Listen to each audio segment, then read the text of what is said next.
Hello, welcome to my kitchen. It's your favorite cook, Kirby. Today we're going to be doing a product review on the Nuwave Brio air fryer 10 quart. Now I own the Nuwave Brio air fryer 3 quart and it cooks really good. The only big downfall on that one, it was just too small for me. So I decided, you know what, I'm going to go upgrade, and I was looking at the 6 quart, but I seen this 10 quart and I said, you know what, that's the one I got to get. So I ended up buying it, the 10 quart. So let's get down in the review. Let me show you everything that comes with it and how to use it.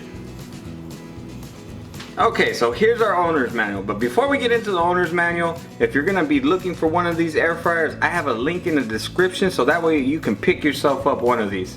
And trust me, I'm gonna be putting out a lot of recipes on this so that way you can see those in the future. But the owner's manual, just as the 3 quart, it has all the information, which I'm gonna be going over a lot of how to use this. And I would probably use it mostly in manual mode, but there is some features that actually caught my eye, like the searing function and the stages and the programming.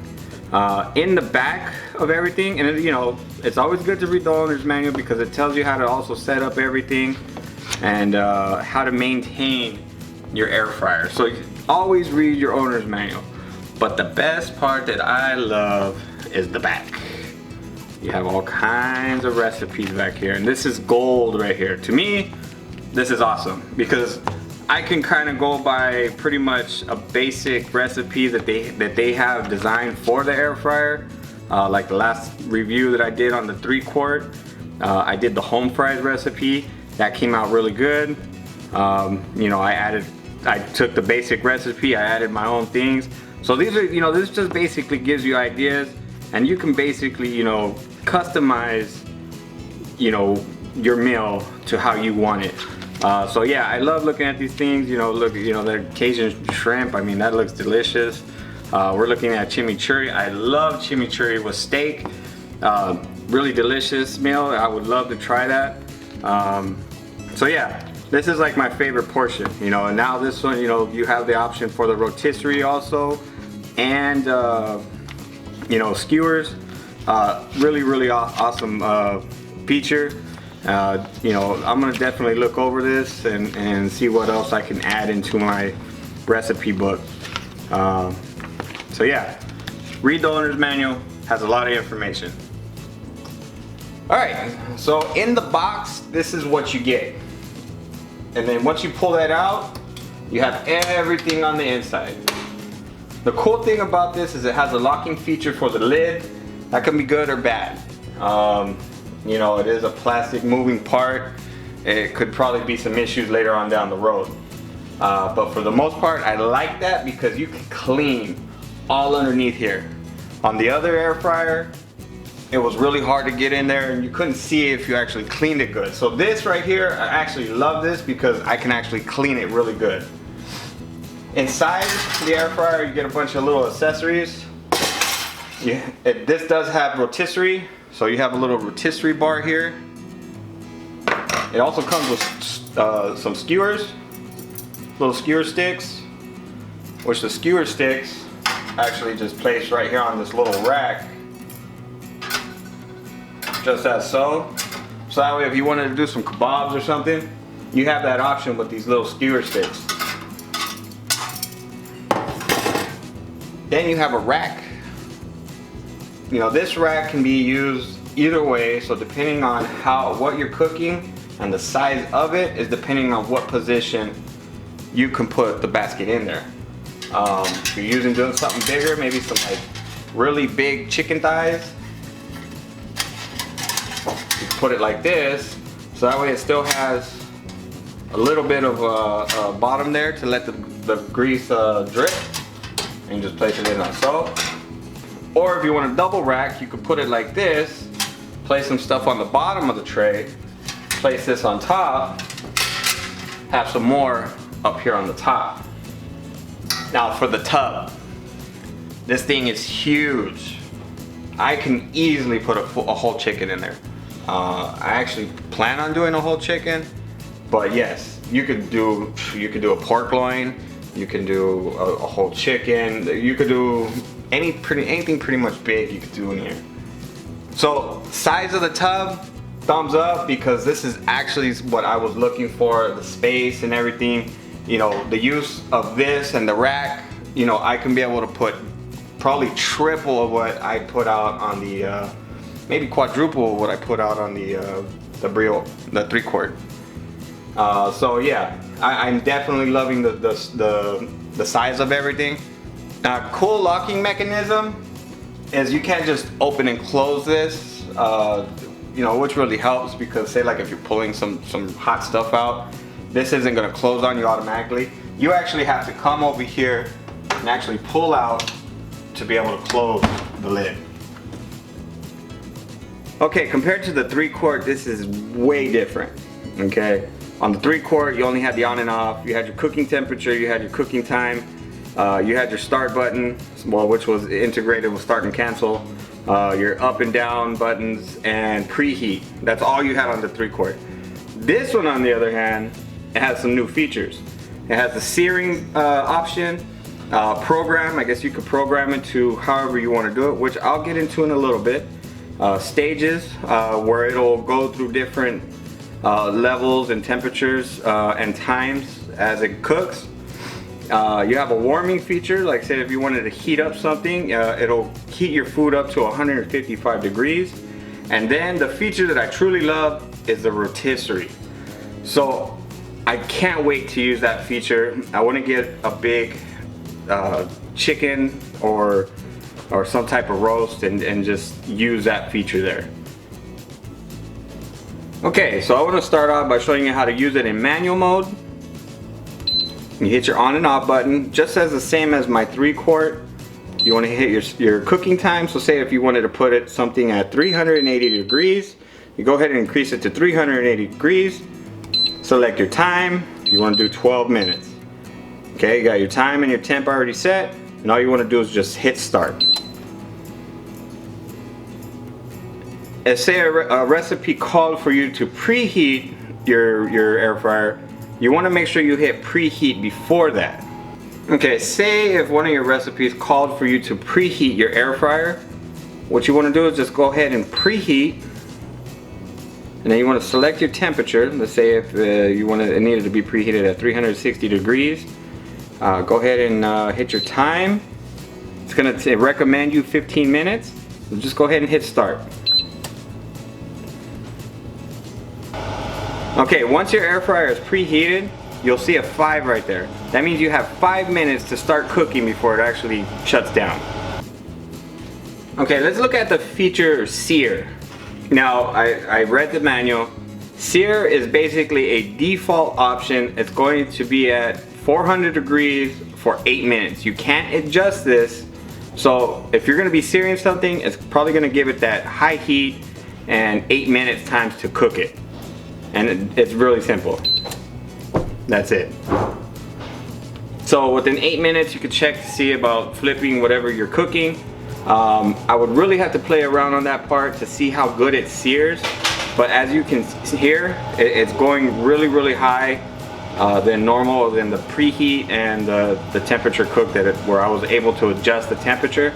I actually feel the air a lot hotter coming out of here. Yeah.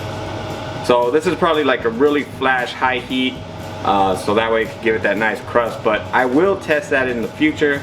I'm not going to cook anything right now, but I am really interested in this option right here. I want to see what that does. Okay, so I'm going to talk about the program and stage button. These two buttons actually go hand in hand together. The reason why I say that is because let's say you have a specific recipe that you want to cook, you can actually set it into your air fryer. Let's say you're going to be cooking some maybe frozen food, and you want it to cook at a little bit lower temperature, so that way it can go a little bit longer, that way to thaw it out. And then the next stage you want it the higher temperature, so that way it can give it the nice crisp at a certain temperature and time. You can do that with this. Now it's really easy to set up. So to start it off is you want to hit stage. Okay, now you want to pick whatever time you want. Say you're going to be cooking something for 16 minutes at a certain temperature. Okay, so you want to go ahead and now you want to select your temperature and you want to hit cook temp. And let's say you want to cook it at 300 degrees, kind of just to, you know, kind of thaw it out. If say this is, for example, if you're using like frozen food, you know, like frozen chicken or something, you know, like a big piece of meat. Because if you actually put it high, it's gonna make it crispy and it's not gonna cook it all the way. So in this case, you have a lower temperature. It kind of thaws it out after, you know, a while to start cooking it, but it's not cooking it real fast. And then that way you could change the stage. Now, you know, so it's at 300 degrees at 16 minutes.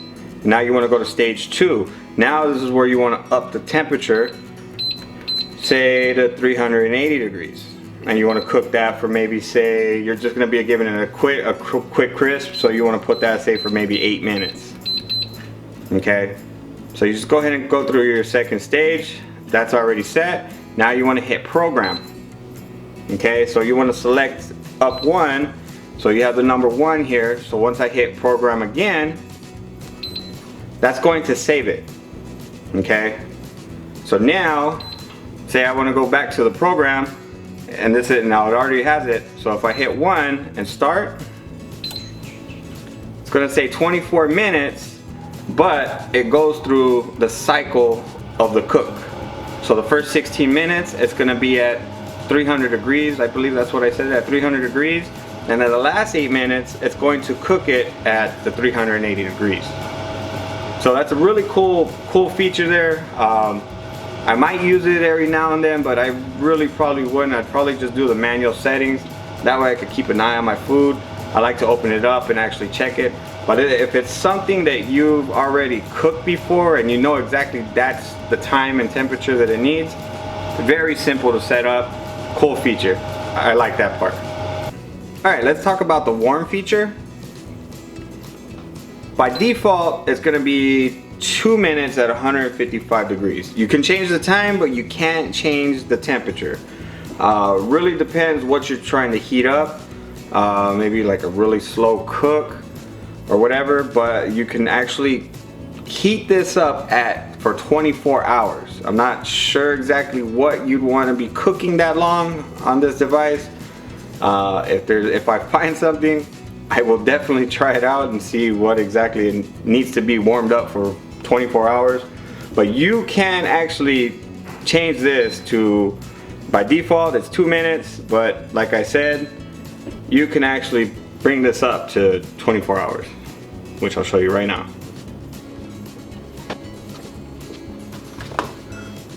So as you see, it's 24.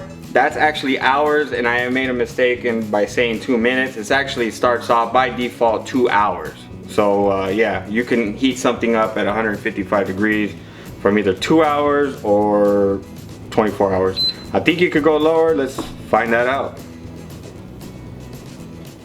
So yeah, there you have it. It's at 1 minute. So you can actually bring it from 1 minute or up to 24 hours. So I don't see an option for that.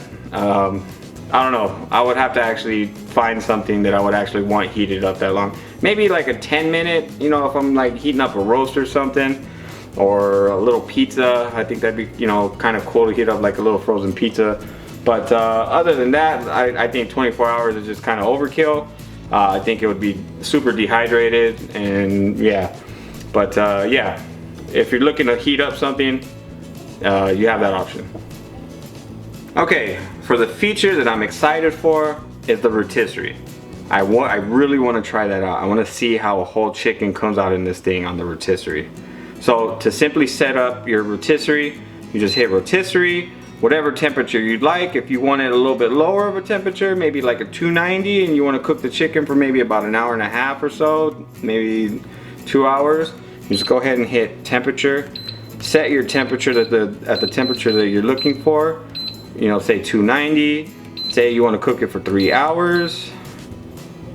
You're gonna have to hold it. So we're at 2 hour mark, 2:53. Okay, let's go back. So 3 hours. And you'll just hit start. You can also set up a stage for your rotisserie. Now say maybe your chicken was frozen, you want to thaw it out, or you just want to do a 2-stage, you know, temperature, you know, and timing on the rotisserie. You can actually do that. To do so, you want to hit stage, rotisserie, select your temperature. Say it's a frozen piece of meat and you want to cook it at a little bit lower of a temperature. Go ahead and set, let's say 250. 250, okay, and we're gonna do that for about, say it's frozen, say let's do that for about 45 minutes.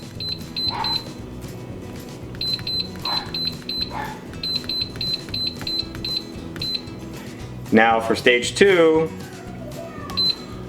you wanna actually cook it, say maybe 45 minutes at 350 degrees. So that's where you'll pick that temperature, 350 degrees, and then cook time, say 45 minutes. And then you just go ahead and set that. So you have 2 stages already set, and you just hit start. As it shows you, total time, cook time is 1 hour and 45 minutes. Right now it's showing temperature of 250 degrees, time 45 minutes. Okay, so we have our rotisserie attachment, right? One side you have the little square, which it goes into this little spot. And then on the other side, you have a little indent with like a little round section. So basically that goes on this part right here. So all you have to do to insert your rotisserie, just put it in like that and just just as so. Okay, one cool feature I love about this is it has a window here at the top. So that way I can see my food cooking. Okay, at the top of the air fryer you have this little portion right here. It's your vent. You can have it open, which that would be the traditional air fryer experience. Basically it'll let out all the moisture and the air out. If you close that, it'll keep the moisture in there. So you probably want to do that maybe for like the rotisserie, depending on what you're trying to cook. I guess maybe like as a pressure cooker style setup. But yeah, true air fryer experience, you want that open. That's what the owner's manual says. To close it, it says it'll keep the moisture in there. So just a little tip.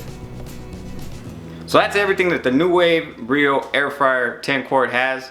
I hope you enjoyed the review and I hope it had a lot of information for you. I am going to be doing a lot of cooking on this thing, so stay tuned. If you're new to my channel, hit the subscribe button so that we can see some of the dishes that I'm going to be putting out with this thing. And if you like the video, smash that thumbs up. And if you have any questions or you just want to talk anything about this device, go ahead and leave a comment down in the comment section. Thank you so much for watching. Take care and be beautiful.